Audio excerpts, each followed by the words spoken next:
De retour pour la deuxième partie, toujours avec Alban Doucet, toujours sur cette influence d'Internet, ces changements le changement, j'ai envie de dire, de paradigme voilà, qu'on est en train de vivre, avec la perspective que toutes ces évolutions finissent par produire à terme, en tout cas un véritable changement aussi du système politique lui-même à terme. À terme. Ouais. Puis quand Internet aura suffisamment infusé, on aura quelque chose de... Ouais.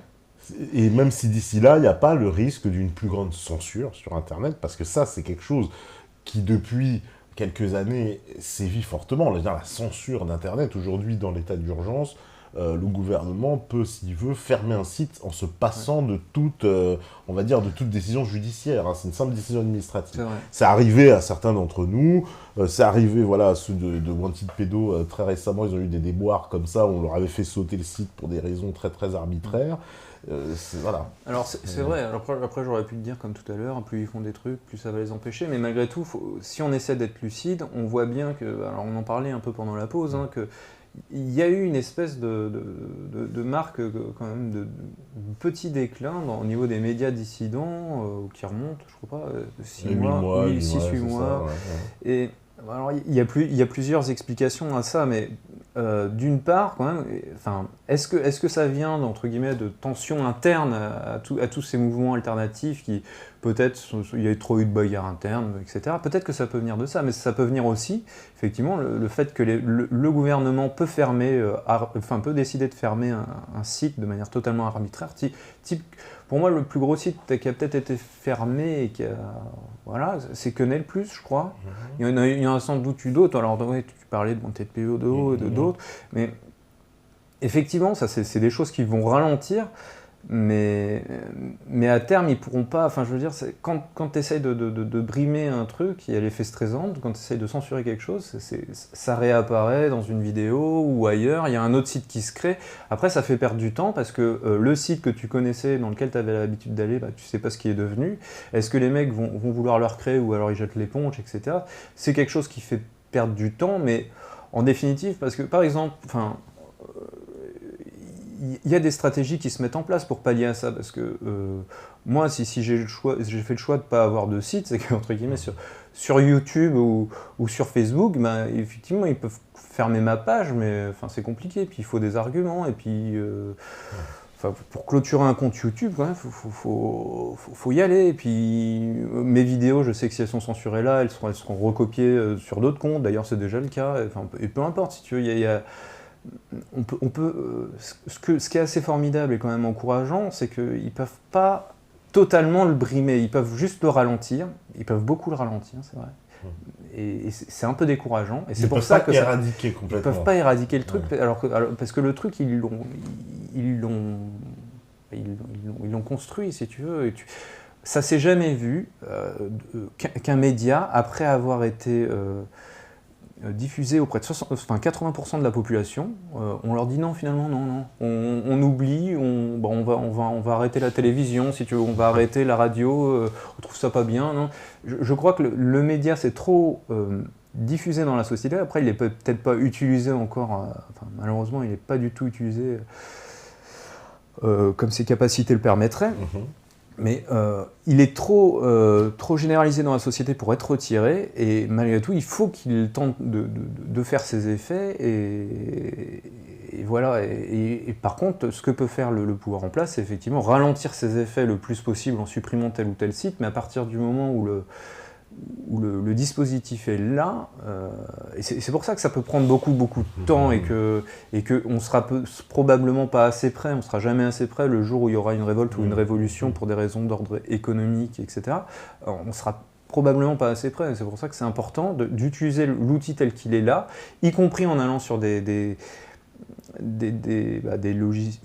plateformes très centralisées type Facebook, YouTube et tout. Moi ça m'embête. Au début j'aurais voulu plutôt essayer de m'affranchir de ça, aller sur Framasphère, des trucs libres, etc. Mais malheureusement, quand on sait que la plupart des gens sont sur ces plateformes-là, on est malgré tout obligé de rester dedans pour pouvoir les toucher et interagir et diffuser des idées auxquelles ils ne sont pas habitués, des arguments auxquels ils ne sont pas habitués, qui vont peut-être les faire réfléchir, ainsi de suite, et ainsi de suite.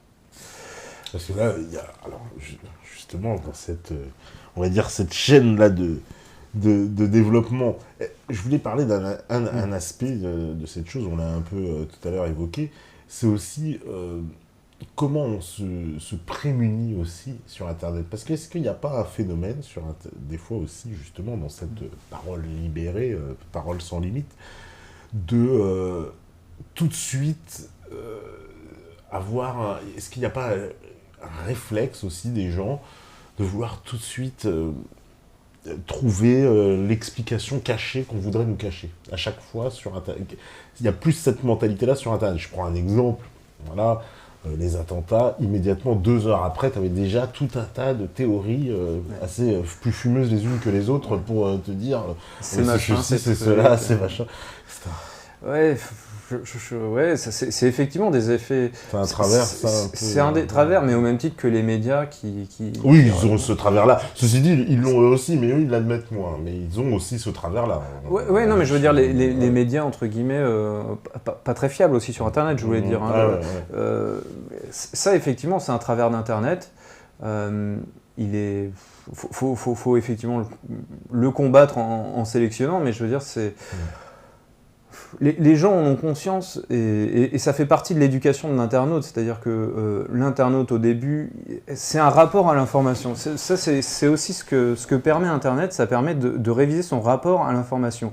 Quand on est face à un journal, qu'il soit papier, télévisé ou un journal, la radio, quand on est face à ça, on a un rapport passif, c'est-à-dire qu'on reçoit l'information, on ne la conteste pas, on part du principe qu'elle est vraie, que peut-être qu'il y a des erreurs, mais globalement c'est vrai. Alors que sur Internet, c'est l'inverse, c'est-à-dire que une information, potentiellement, elle est fausse. Donc il faut la recroiser 1 fois, 2 fois, 3 fois. Et du coup, là on est dans le rapport de l'internaute à l'information, et du coup ça l'oblige à être vraiment systématiquement critique s'il ne veut pas passer pour un idiot, s'il ne veut pas relayer une fausse information, qu'il le fasse passer pour quelqu'un de naïf ou de crédule face à son entourage. Et en soi, je trouve ça bénéfique d'avoir un rapport actif. Alors ça prend beaucoup plus de temps, mais on en revient à l'idée de la sélection naturelle. Quand vous avez fait confiance à un média qui vous a fait relayer une mauvaise information, qui vous a fait passer pour un idiot, vous allez un peu moins vers lui, vous allez un peu plus vers d'autres, etc.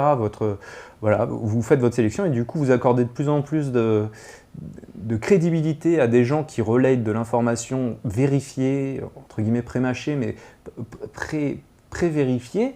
Et quand, entre guillemets, il y a une de ces informations qui est fausse et que, entre guillemets, vous vous sentez floué, peut-être que vous allez totalement rompre la relation d'information que vous avez avec cette personne, ou peut-être que vous allez lui dire, attention, mon gars, je t'ai trompé, etc. Donc c'est aussi un rapport d'interaction et d'épuration aussi. D'épuration, qui se fait encore une fois, quoi. Mais c'est aux gens d'être on devient un peu acteur de l'information, on n'est plus... c'est ça. Plutôt... tout à l'heure, tu as dit, justement, qu'on n'est plus passif, donc on est actif. On est acteur. Oui, on est acteur de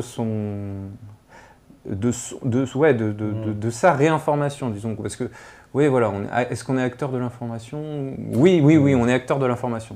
Dans le sens où on va la chercher et on la critique et on essaye un minimum qu'elle soit critiquée. Après, on est acteur toujours que dans une certaine limite. C'est-à-dire qu'une information, on peut la vérifier que jusque dans une certaine limite. Mais effectivement, après, c'est du recoupement, Toi d'ailleurs, dans ton travail, tu fais, j'imagine, beaucoup de travail de recherche. J'essaye un minimum de pas raconter de bêtises. J'aime bien être sûr, donc je fais les recherches qui me paraissent adaptées. D'ailleurs, dans chacune de mes vidéos, à chaque fois, je cite les sources.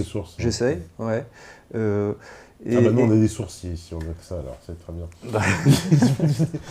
et par exemple, tout bêtement, ma vidéo sur l'histoire, j'ai dû vérifier des sources, j'ai dû dire quand éventuellement Guillemin disait des trucs pas tellement vrais.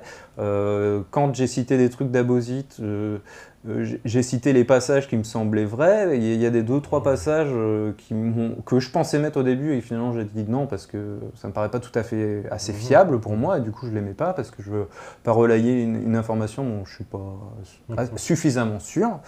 Et ainsi de suite. Enfin, c'est quelque chose. Et puis, je veux dire, après, ce qui est aussi intéressant, c'est dans mes commentaires, il y a des gens qui vont faire des critiques en disant machin, le tableau que tu mets en fond, c'est pas le bon Napoléon. Alors oui, je savais que c'était pas le bon Napoléon, c'était juste pour illustrer. Bon. Mais du coup, il y a des gens qui sont critiques par rapport à l'information que je produis. Ouais, et ça, le moindre petit détail. Ouais, enfin c'est. Non, mais c'est un détail, c'est de l'illustration, donc je pensais pas que c'était si grave, c'était pas le bon Napoléon, mais que le tableau était beau. Pardon, je m'excuse pour ceux que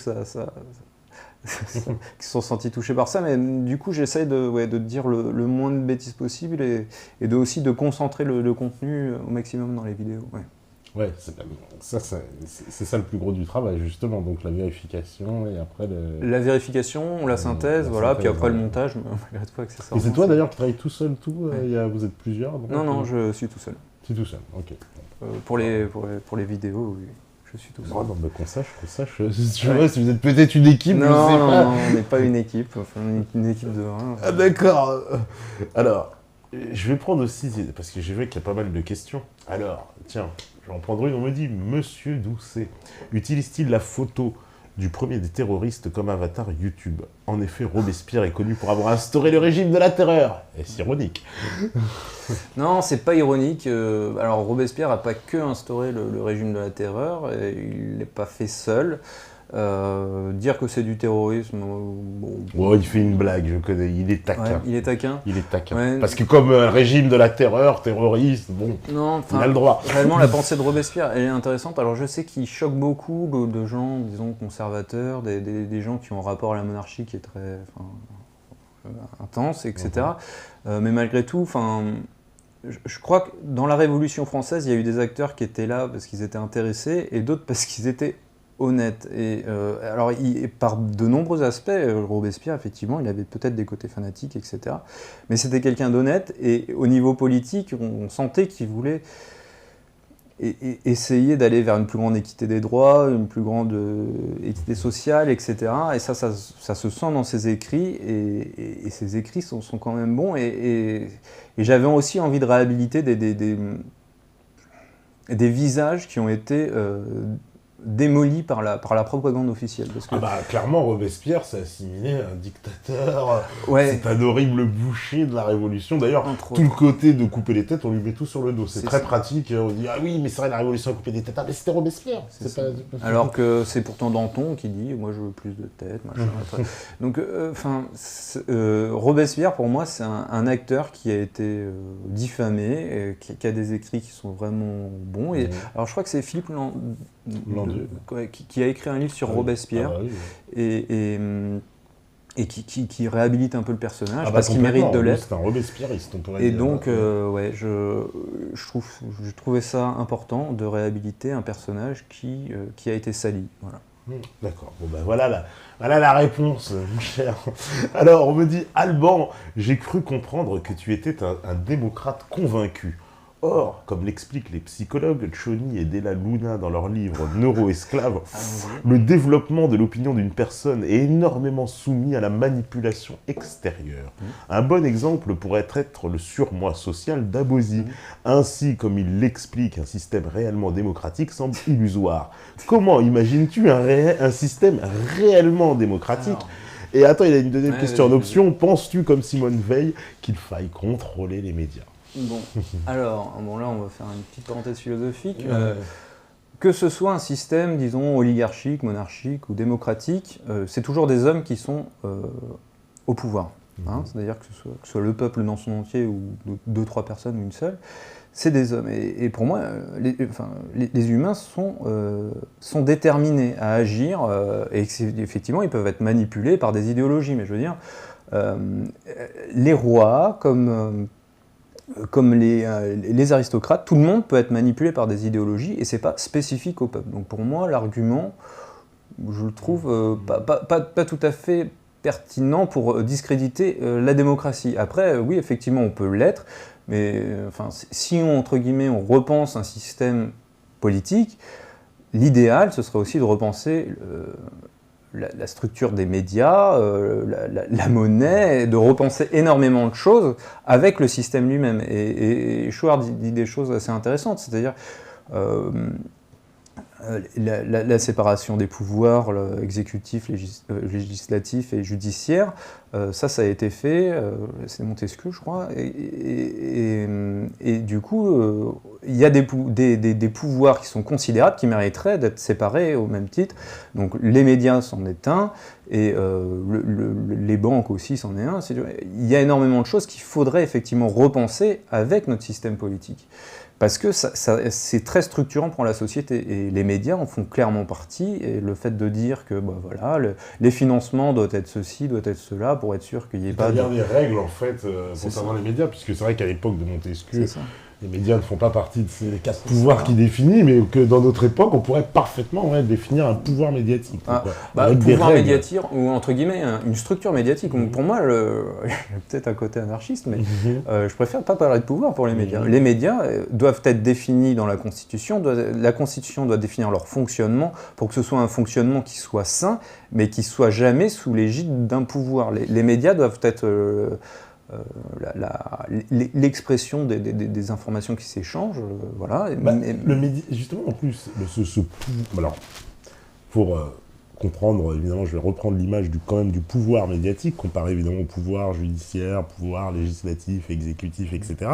Chacun de ces autres pouvoirs a un contre-pouvoir, sauf le pouvoir médiatique, lui n'a pas de contre-pouvoir. C'est quoi le contre-pouvoir du pouvoir médiatique ? Oui, non, aujourd'hui, il n'en a pas. Ouais, aujourd'hui, il n'en a pas. Aujourd'hui, il n'en a pas. Mais j'aurais tendance à dire qu'il ne faut pas qu'il y ait de contre-pouvoir, parce qu'il ne faut pas que les médias deviennent un pouvoir en tant que tel.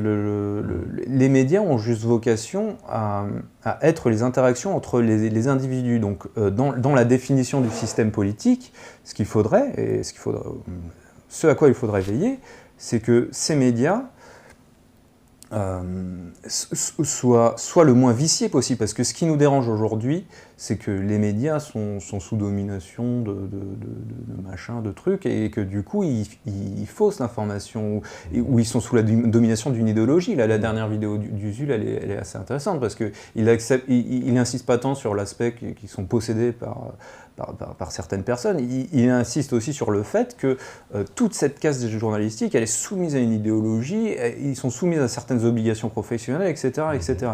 Donc tout l'enjeu d'une constitution qui soit bonne sur le plan des médias, ce serait de dire, on veut que les médias, déjà, je sais pas, peut-être qu'ils n'aient pas de propriétaires, ce serait pas mal, que sur Internet, je ne sais pas, repenser la manière de fonctionner des médias, en disant par exemple, les chaînes de télévision nationales, s'il y a encore de la télévision, il faut qu'elles soient soumises au vote des téléspectateurs pour choisir tel ou tel programme, que cette chaîne-là est dédiée à l'histoire, machin, et que du coup les gens qui vont voter peuvent voter que sur des trucs historiques, du coup de cibler les choses et de la mettre sous une forme de contrôle citoyen et démocratique. Ça peut être des solutions, après je n'en sais rien, mais l'idéal ce serait effectivement de penser une structure médiatique libre et non faussée. Parce que le média, il a quand même un rôle essentiel, c'est qu'il projette un peu la réalité, la façon dont les gens vont penser la réalité après, c'est ça un peu, ouais. C'est ça, dont ils vont penser, mais surtout dont ils vont penser la réalité et la connaissance qu'ils vont avoir du réel. Si on a pendant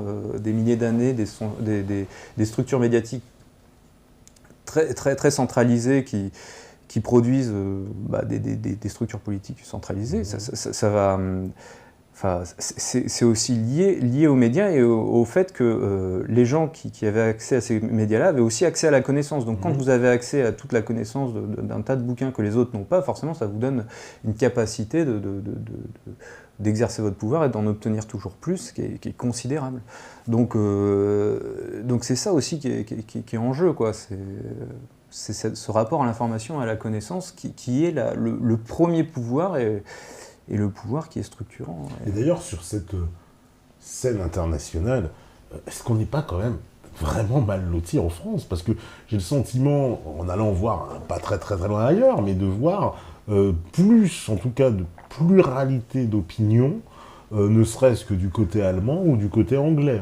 Je dis ça en toute connaissance de cause, je m'appuie sur des reportages de la BBC ou de la ZDF, qui sont clairement des reportages, je trouve, objectifs dans un travail journalistique, sur des thématiques sur lesquels en France, à mon avis, il n'existe pas d'objectivité. La Syrie, l'Ukraine, je pense en particulier au reportage de la ZDF, donc la chaîne de télévision allemande.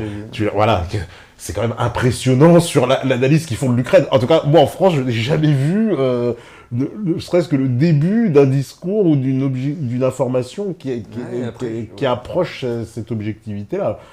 ZDF, je rappelle, c'est une chaîne nationale allemande, c'est comme c'est un genre de France 2 à la version allemande. Effectivement, en France, on a énormément régressé, mais on a régressé énormément, et là, effectivement, on a un retard considérable sur cette diversité médiatique, et pourtant, on part de loin, parce que dans l'épisode, dans la vidéo que j'ai fait sur le sionisme, on voit un épisode d'un œil sur la planète, mais qui met en lumière les problèmes des Palestiniens et les comportements des Israéliens. On se dit, on est parti de ça en 10 ans et on est arrivé là. Et effectivement, c'est dramatique, on est dans une situation, une espèce de chape de plomb, un discours monolithique, c'est-à-dire qu'il y a très peu de diversité. D'ailleurs, je me sens mal pour parler des médias parce que je les regarde très peu en réalité. Les médias dominants, je ne peux pas dire à quel point ils n'ont aucune diversité parce que réellement, je les consulte trop peu pour juger de la diversité aujourd'hui. Mais quand même, on le sent dans les publications, on le sent dans énormément de choses. Voilà, moi, comme je dis, en comparant un peu aussi avec ce qui se passe ailleurs, où je constate qu'il y a vraiment d'office beaucoup plus de pluralité qu'en France. En tout cas, que la France me paraît être un pays, en tout cas en Europe, étonnamment tenu, quoi. J'ai envie de dire, cadenassé.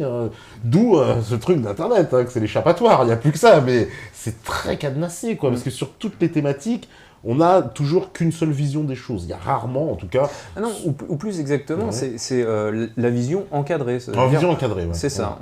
On donne le cadre du débat, voilà, on a le droit d'être pour la guerre, alors ça on a le droit, de toute façon on a le droit. On a le droit d'être un petit peu contre, mais alors que pour telle et telle raison. Est-ce que c'est, je sais pas, est-ce que c'est assez moral ou est-ce que c'est... vraiment, c'est très très encadré. C'est ce que démontre... Alors ça, il y a un livre de Jean Bricmont qui est pas mal, puis la fabrication du consentement de Chomsky. De Chomsky, qui est pas mal au niveau de la propagande de guerre. Et puis Chomsky activiste de Jean Bricmont, qui est aussi intéressant sur le sujet. Qui montre toute cette propagande de guerre et cet encadrement de l'opinion publique et entre guillemets du débat sur l'opportunité d'un débat, et du coup ça va plutôt être est-ce que c'est la bonne stratégie de les envahir par les terres ou par les airs voilà. Par contre la guerre c'est sûr faut la faire. Un peu comme l'Union Européenne, souvent il y a des débats, mais alors c'est entre des pro-Union et puis des critiques de l'Union, mais jamais il y a vraiment le débat, est-ce qu'il faut rester ou sortir? Ce débat-là, c'est pas, voilà, c'est un débat biaisé de oui, il y a celui qui critique, mais il faut rester, puis celui qui dit il faut rester, mais c'est pas si bien, mais personne ne dit il faut sortir, ça c'est interdit dans le débat. Oui, ou alors c'est l'ultime diabolisation, quoi. C'est la faute politique, mon Dieu, quelqu'un il a dit qu'il voulait sortir de l'Union Européenne, c'est effectivement la grosse déjà faute, un crime de lèse-majesté, quoi. Un peu... non, parce que souvent, moi, je sais pas si tu as le même sentiment, mais que sur les affaires internationales, il y a encore plus dans le mensonge, souvent, que... C'est-à-dire, je parle de justement ce qui est peut-être le moins vérifiable, on va dire, par l'expérience en tout cas, mais on peut prendre le cas, la Syrie, l'Ukraine, où on nous a présenté en fait des situations dans les médias qui ne correspondent pas à la réalité. On prend la Libye, alors là aujourd'hui c'est une évidence pour tout le monde, d'ailleurs on se croirait dans Schopenhauer, le principe de la vérité, puisque aujourd'hui c'est une évidence qu'il y a des groupes islamistes des chefs de guerre tout simplement, qui ont pris le pays. À l'époque, il y a, 3 ans encore, on recevait ici régulièrement Thierry Meyssan, qui lui-même était en Libye, évidemment, au moment de... Qui disait cette chose-là, et qui était traité de conspirationniste. Moi, je me rappelle une vidéo de Moscovici, le ministre, qui le traite, Thierry Meyssan, conspirationniste. C'est un synonyme, depuis 15 ans maintenant, c'est un synonyme, Thierry Meyssan. Oui, c'est un peu le pape du conspirationnisme, c'est ce que je lui dis souvent. Il mérite sa couronne de pape, un peu. Mais... sur ces problèmes internationaux, parce que là, c'est vraiment... On sent que les enjeux, on a l'impression qu'ils sont encore plus énormes. Il faut vraiment pas que les gens sachent ce qui se passe, quoi. On a un blackout. Non, là, on va vous raconter, j'ai l'impression de voir un peu le monde de Candy, quoi. On vous raconte des blagues, mais c'est pas du tout la réalité. C'est là que c'est le plus important de mentir, parce que finalement, ce qu'on fait, c'est quand même, on va bombarder des gens, hein, on tue des gens massivement, d'accord, pour des raisons économiques, mais je veux dire, c'est même pas tant pour nos intérêts à nous, c'est surtout pour l'intérêt des industriels et de l'intérêt privé supérieur, voilà. C'est ça. Donc, je veux dire, effectivement, il y a besoin de mentir énormément pour ça, parce que si on le disait aux gens, oh non, tue 300 000 Libyens. Voilà, c'est ça. Et puis avec vos impôts, mais alors pour les intérêts pas vraiment vous. En fait, c'est voilà, comme ça, parce que et si on le disait comme ça aux gens, mais ce serait catastrophique. Et donc effectivement, c'est pour ça qu'il faut leur enrober des belles histoires. Parce que sur l'Ukraine aussi, c'est quand même flagrant. Il y a eu un coup d'État, on va dire, hein, pour ceux qui s'intéressent, Porochenko, comment il arrive au pouvoir, bon, hein, ça reste pour le moins très contestable. En tout cas, ce Porochenko, et ça, il n'y a pas de conspiration aussi, allez voir qui l'entoure, les pravi secteurs et compagnie, les Svoboda. Des néo-nazis, puis quand on...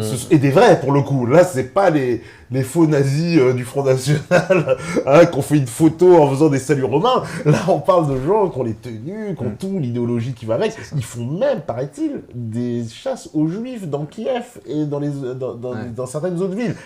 Tout ça soutenu par BHL. Enfin bon, on n'y comprend rien. Ça a de moins en moins de sens. C'est de plus en plus dur à soutenir. C'est de plus en plus dur à comprendre. Et quand on interroge un Laurent Fabius, il dit que c'est simplement des gens qui ont pignon sur rue. Pignon sur rue, c'est fantastique. Oui, Al-Nosra fait du bon boulot. Enfin, aussi, oui. Ça aussi, il doit avoir pignon sur rue, Al-Nosra. Oui, mais on est dans le point le plus absurde. C'est effectivement la propagande de guerre.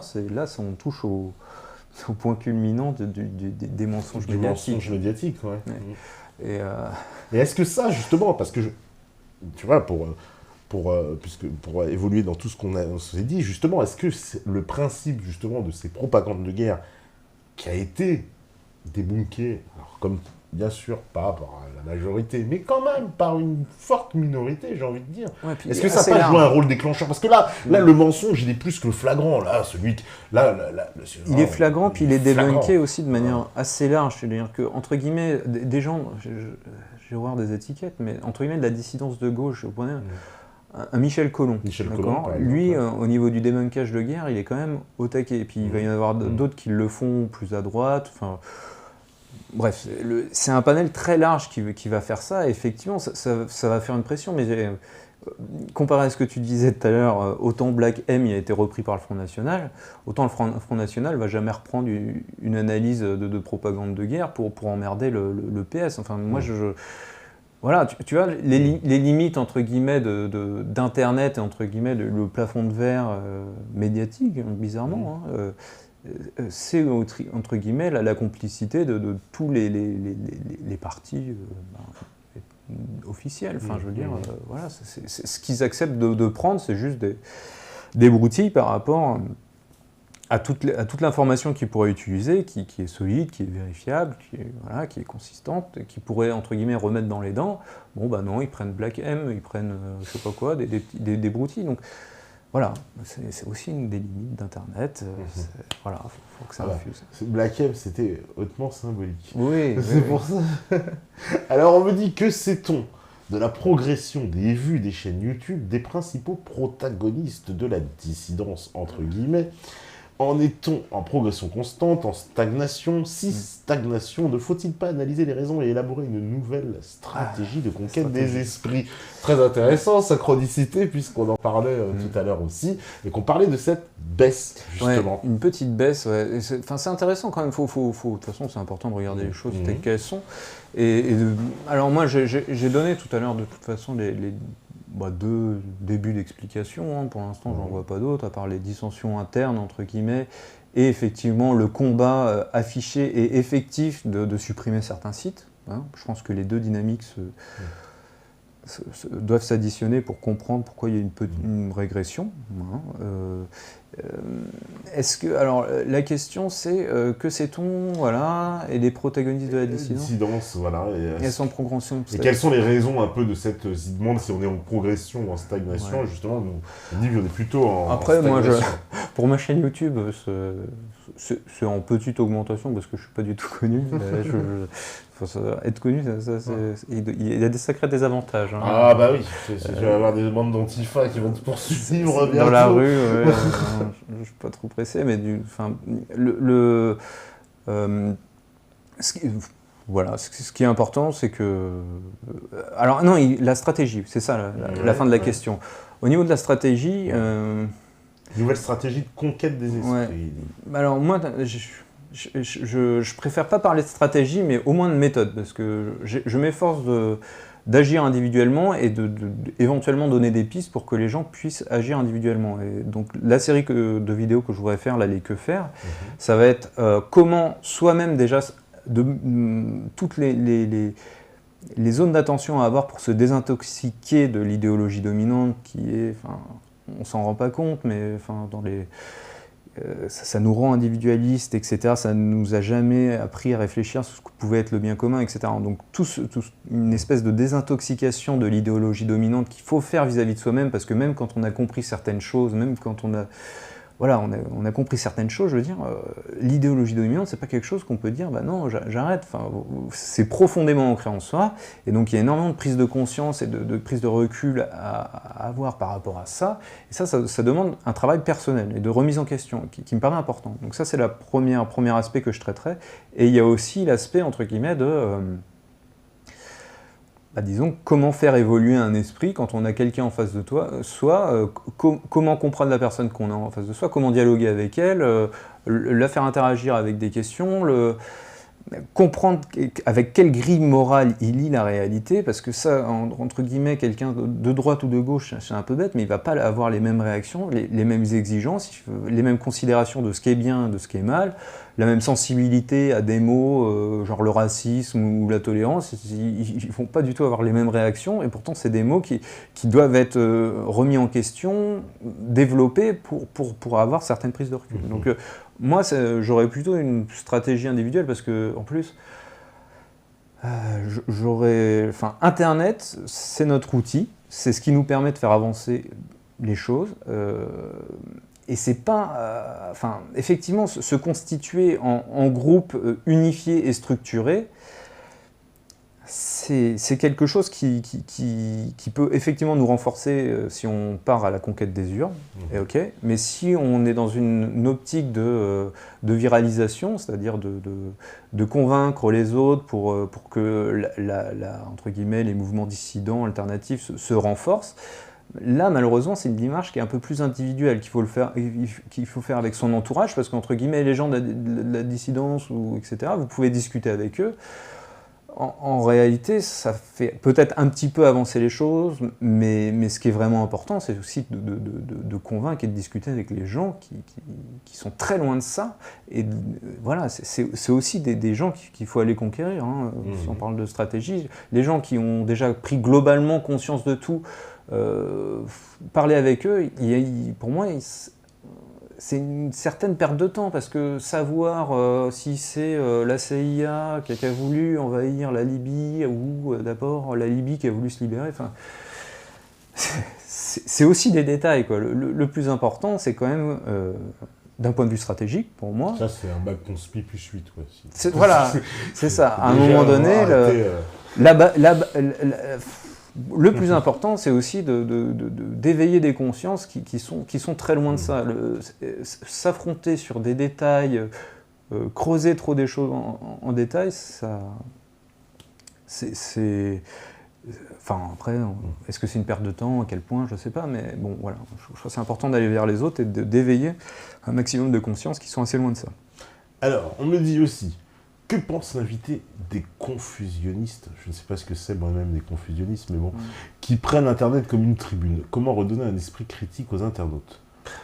Mais les confusionnistes, il faudrait définir le ouais, terme. faudrait définir le terme confusionniste. Parce que, les confusionnistes, moi, de ce que j'avais compris, alors c'est un truc qui est utilisé par les antifas, je crois, pour discréditer tout le mouvement. C'est un sacré mot de novlangue, dans le genre novlangue, bon, voilà, quoi. Je crois que les confusionnistes... C'est quoi, c'est le mec qui fait confusion, le matin il prend du lait alors qu'il voulait prendre du café.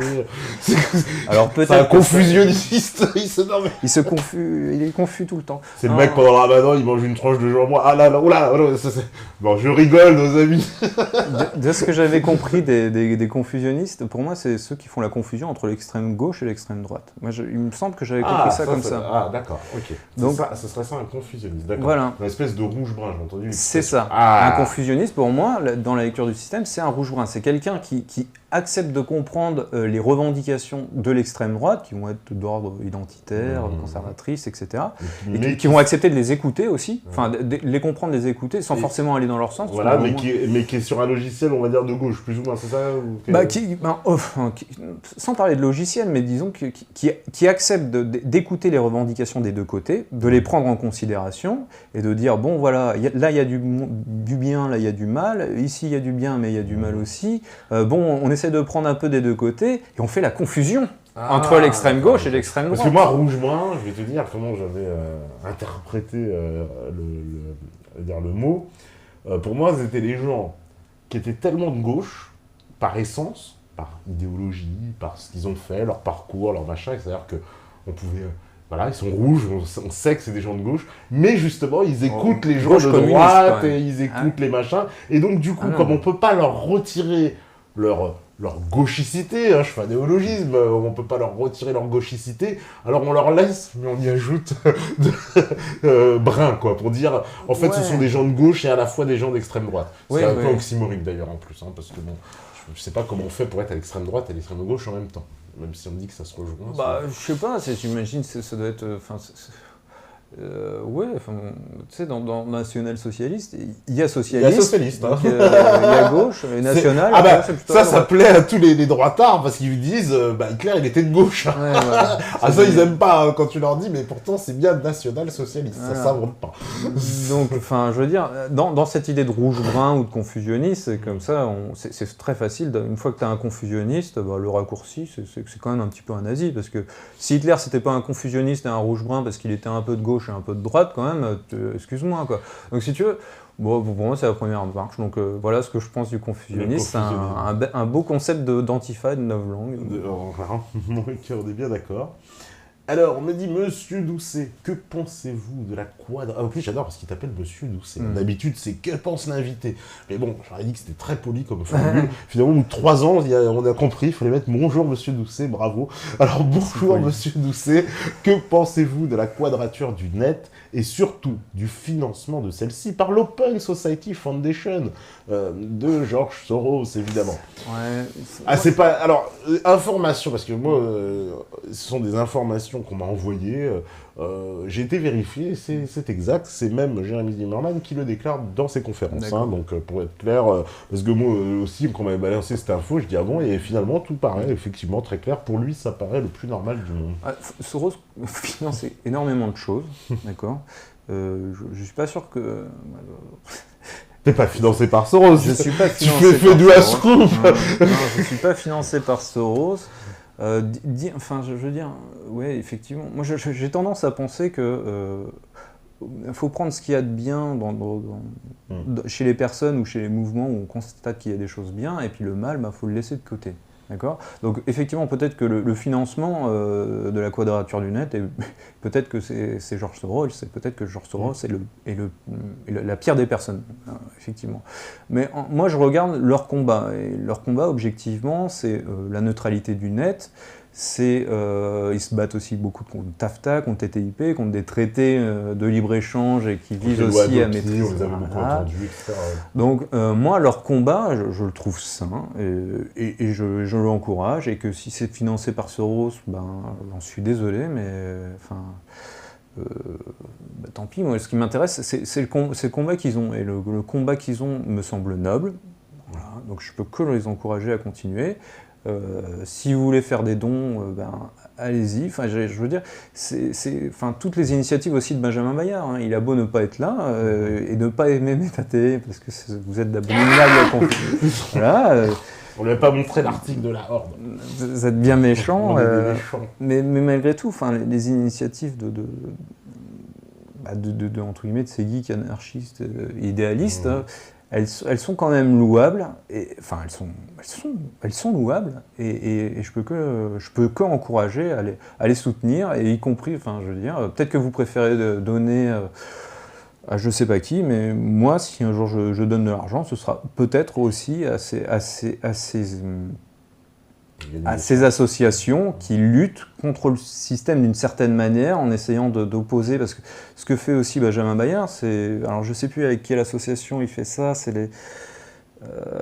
ils se sont donné un nom à coucher dehors, je sais plus, mais il lutte aussi avec des outils juridiques pour essayer de faire reculer des lois liberticides sur les réseaux. Mais je fais mon avocat du diable, est-ce qu'il n'y a pas une volonté cachée de George Soros, parce qu'on s'étonne quand même qu'il finance ce genre. Alors apparemment, George Soros finance beaucoup d'associations, parce que dans la foulée de ça, on m'a envoyé tout un tas d'informations, et j'ai été voir, effectivement, c'est assez impressionnant, parce qu'il soutient en fait ce qu'on appelle la liberté du net. Donc ça passe par la Quadrature du net en France, mais il y a d'autres associations, et financées aussi par George Soros. Après, alors, est-ce qu'il n'y a pas, je suis mon avocat du diable, est-ce qu'il n'y a pas un but caché quand même? Parce que George Soros, le grand philanthrope, moi aussi j'ai du mal à y croire, je t'avoue. Alors, non mais d'accord. Alors si on veut spéculer sur les buts cachés de George Soros, très bien, je peux le faire. Moi, l'idée que j'aurais, et qui a derrière quand même la liberté d'Internet, c'est que avec Internet, ce que permet Internet, c'est aussi certains échanges, notamment financiers, et plus le net est libre, plus il permet, entre guillemets, de noyer le poisson au niveau monétaire et financier. D'accord ? Et on sait que George Soros, c'est d'abord un grand financier. C'est quelqu'un qui a fait sa fortune, peut-être pas tout seul, mais avec des investissements qui étaient quand même relativement judicieux.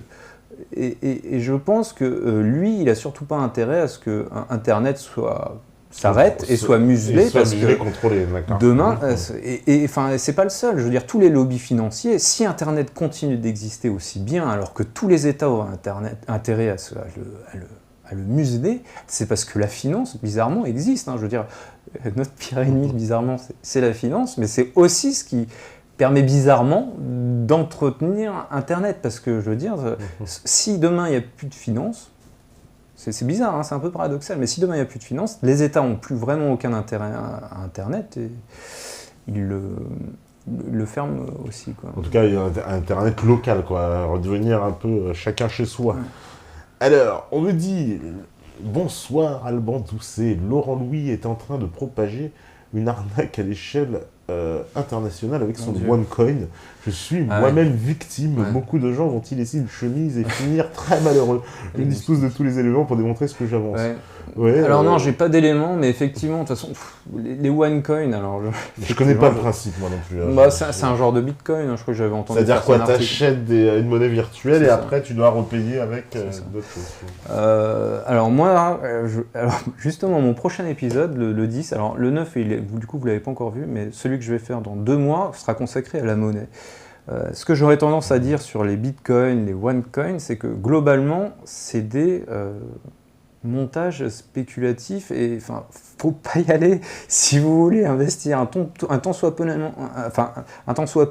rationnellement dans quelque chose de solide, mais achetez-vous de l'argent métal, des trucs solides, matériels. Si vous voulez sauvegarder votre argent qui va certainement partir en fumée d'ici quelques temps, achetez du métal, du phisique, parce que donner de l'argent à Laurent Louis ou à n'importe qui, je veux dire, de l'argent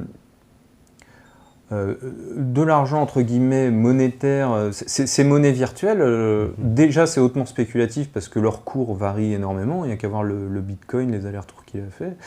Donc c'est instable et spéculatif, et en plus c'est aussi une forme de risque, parce que si quelqu'un arrive à briquer le code du Bitcoin, je veux dire, on peut faire croire que, mon Dieu, c'est de l'or numérique, c'est inviolable, etc., jusqu'au jour où quelqu'un aura trouvé le truc. C'est comme pour la carte à puce, hein, je veux dire, les monnaies virtuelles, méfiez-vous-en. Alors, que ce soit Laurent Louis, et Laurent Louis, c'est bien possible que ce soit une arnaque, moi je ne veux pas présumer, j'ai pas fait de recherche encore, mais globalement, les monnaies virtuelles, il faut s'en méfier. Ouais, les choses sont dites. Alors, on me dit... Ah bah tiens, il y a une petite question un peu sur Black M. On me dit, ne pensez-vous pas que la déprogrammation de Black M était en fait le but recherché afin de dénoncer un racisme et rediaboliser le FNR? Lui prend le truc à l'envers, tu vois. Peut-être, ouais, non, peut-être. C'est marrant. Ouais, peut-être. Ouais, c'est dur à répondre. Là, c'est de la spéculation. Spéculation totale. Alors, on me dit, d'ailleurs, c'est le même... expliquer. Bon, il a parlé de la monnaie. Bon, bah, écoute, c'est la même chose que tu viens de dire, je crois, c'est la synchronicité. D'accord. On va passer à la question suivante.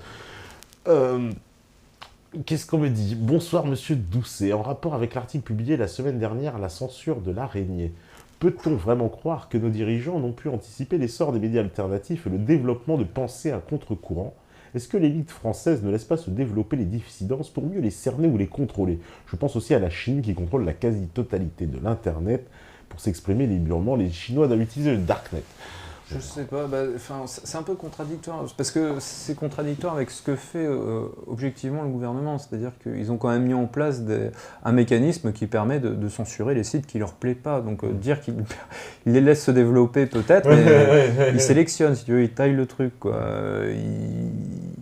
Ils en empêchent certains qui leur pas... Non, je suis pas sûr qu'ils soient machiavéliques à ce point-là. Hein. Je crois que surtout ils sont un peu dépassés. Ils sont un peu dépassés parce que quand on voit leur réaction, c'est on va contrer le conspirationniste, on va sortir un site, on va faire une vidéo avec Kevin Razi et tout. Voilà.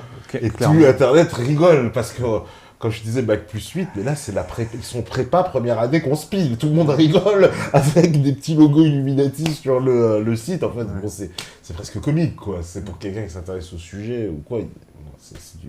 On prend les gens pour des enfants, la limite un peu, non? Ben oui, mais justement, enfin, le fait qu'on prenne à ce point les gens pour des enfants, ça en dit long sur le degré de maturité, peut-être aussi d'incompétence, faut être honnête, des gens qui sont au pouvoir, qui comprennent pas vraiment ce qui se passe. Est-ce que c'est rassurant ou pas? Parce que, j'ai vu le monsieur qui a organisé tout ça, c'est très intéressant, il y a une interview de lui avec Schneiderman, Arrêt sur image, voilà, il passe le bras droit de Manuel Valls dedans et qui explique tout son projet et pourquoi il faut débunker les conspirationnistes selon lui. D'accord. Il a toute une grande théorie mais assez intéressante.